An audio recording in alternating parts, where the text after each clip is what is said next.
So how many, I mean, because I can't even envision this story without Ghost. But so how many drafts did you have to do, and how long did this take to do? I actually only wrote, I mean, in terms of like full revisions of how it changed, I really only did like one first draft, which was the one like of this, after we figured out like, okay, she's going to see ghosts. There are going to be fire starters. There's going to be all this stuff. Okay, so you didn't do a full book with no ghosts. You just wrote, okay, I got you. Yeah. So like I did scenes. I did like maybe 5 or 6 chapters of each earlier draft, but it never kind of became the whole thing. And then when I got to this one, it was like, okay, this is the idea we settled on. Let's write this one out. So yeah, this is the only one that I actually did a full draft on, which is strange for me because a lot of my other books I have, 5 or 6 first drafts of completely different stories for stuff. Eliza and then this one, and now entering Adamsville, are the two that like pretty much there was one first draft and then we edited from there.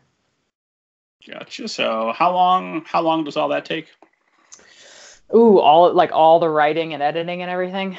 Oh goodness. So let's see. When I started writing that first draft, I'd say it took me 3 to 4 months to draft the book. I think it could have been anywhere from 3 to 6. Because usually what happens when I'm drafting is I will write part of it, take a break of like a couple weeks in the middle, and then come back and finish. Because that's just how my brain works, I guess. So I did that, and then I sent it off to my agent, and then they read it over. I did like 3 or 4 rounds of edits with my agent and her assistants. And then we sent it to my publisher, and then we did many rounds of edits with my publisher, which always happens. That's kind of par for the course. Because you go through line edits, copy edits, final pass pages. You get the advanced copies you can read through and find extra, issues. And then I also did the artwork that's in the book. So there's a map in the book of Adamsville. There's character artwork. There's little spot art on the chapters. And then the acknowledgements page is a piece of artwork. And so I was doing all of that, like in between all of the edits and everything. And that's your artwork? Uh-huh. Yeah, everything, any piece of art that's in my books is my artwork. Awesome. So I know that you do a lot of art as well. I'm very jealous because I know you have a brain that does a little bit of everything. Because you sell your artwork on the side. Your art is good enough to be featured in the book. Something that just amazed me when I reread your bio is that you have a degree in computer science and mathematics, and you work with computers, right? Yes, I do. My day job is I work at a help desk for my day job, so like I spend a lot of my time fixing printers, fixing computers, troubleshooting things. So yeah, a lot of people think it's funny when they ask me like, "Oh, what did you go to college for?" And I say computer science with a minor in math, and they give me the blankest look, like, what? Like, you didn't go for English? And that was a very conscious decision not to do that, because I knew from just school that I hated writing prompts. I hated reading. I hated being forced to read books to analyze them. And writing essays. Like, writing essays is the death of me. I hate it to the core of my being. The best essay I ever wrote was a comparison of The Hunger Games to Battle Royale, the books. And I was like, well, this is fun. But other than that, I've hated every essay I've ever written. And that was just because I got to read The Hunger Games and Battle Royale. But I knew that if I did English or creative writing as a major, I was going to get burnt out. And I was probably going to hate myself the entire time. And I was like, what kind of job do you get with English or creative writing major? But you wanted to be a writer, right? You wanted to be a writer from age 8, and you were looking into agents in high school, yeah? Yeah. So, but I knew kind of in the back of my mind, having done all that research on agents and stuff, I was like, you don't need a degree in writing to get an agent or in English or anything. Like, it is completely unnecessary to do that. So I was like, okay, I know I don't need a degree in it to get an agent. So I'm going to do something completely different that I also have an interest in that has better job prospects, just in case the writing thing doesn't work out. Which it was one of those weird things where I was like, I think it will, but I don't know for sure. So let's do this just in case. Well, even when it works out, I'm learning more and more, talking to enough authors, that getting a good trade or a steady paying gig is not the worst thing you can do. Right. Especially when it's like, what I know now is that like I should not have writing as my full-time job, because it's so stressful to have that be your main source of income, and I never want writing to feel like a thing that I have to do.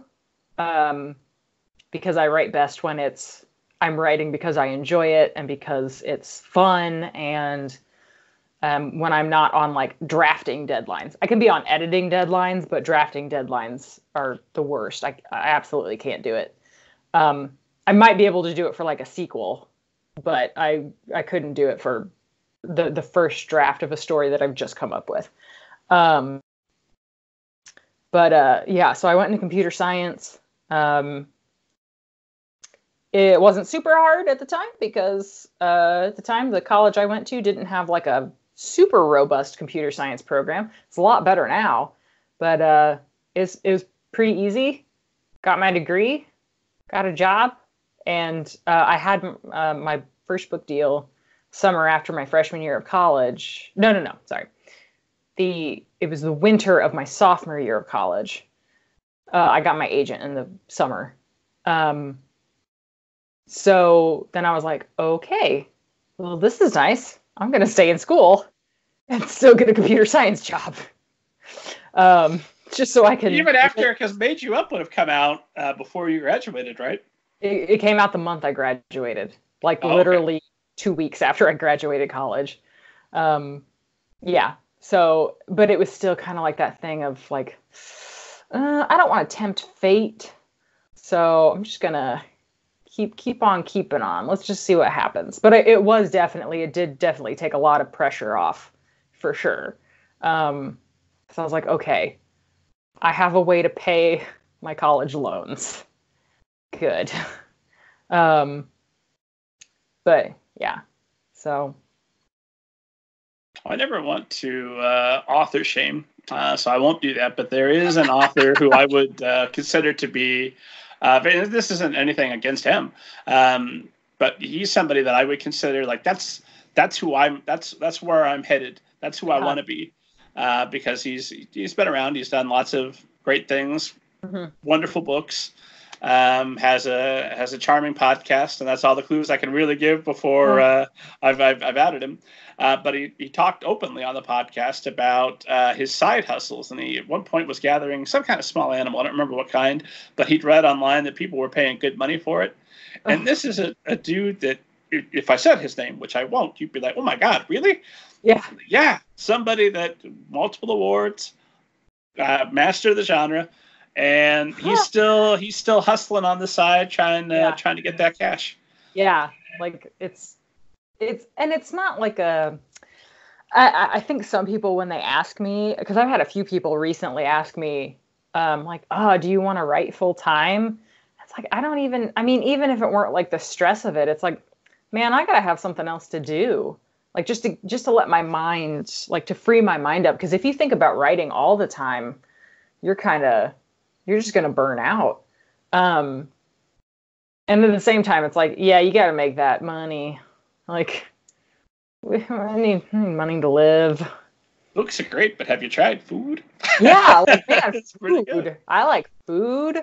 I like, being able to listen to my Spotify music without having commercials is nice every once in a while. I like clothes. I like having a roof over my head. I like that I grouped my Spotify music in with all like basic like necessities.